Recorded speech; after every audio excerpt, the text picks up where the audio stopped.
Hello everyone and welcome back. Today we are going to learn past simple, one of the four past tenses in English.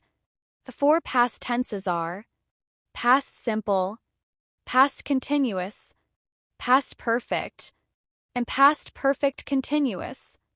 In this lesson we will focus on past simple, which we use to talk about actions that happened and finished in the past. The lesson will be spoken in English and Thai translations are provided to help you follow along.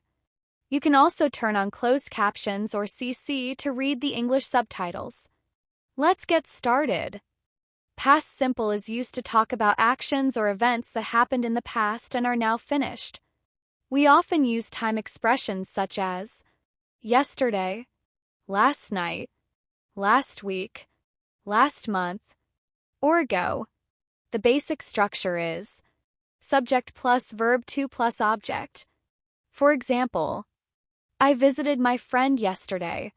For negative sentences, we use subject plus did not or didn't plus the base verb. For example, I didn't watch TV last night. For questions, we use did plus subject plus verb 1. For example, did you finish your homework? When using regular verbs, we usually add ed.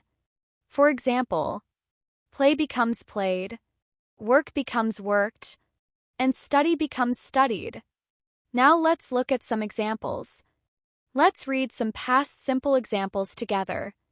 Number 1. I watched a movie yesterday. Number 2. She cleaned her room last night. Number 3. He played football last weekend. Number 4. We visited the zoo last Sunday. Number 5. They ate pizza for dinner. Number 6. I finished my homework. Number 7. She called her friend yesterday. Number 8. He woke up early this morning. Number 9. We went to the beach last summer. And number 10. They watched TV together. Notice that all of these actions happened in the past and are already finished. That's why we use the past simple tense. Great job! Thank you for learning past simple with me today. Keep practicing a little every day and your English will improve step by step. Don't forget to like, subscribe, and leave a comment. We are uploading new English lessons every day. See you next time.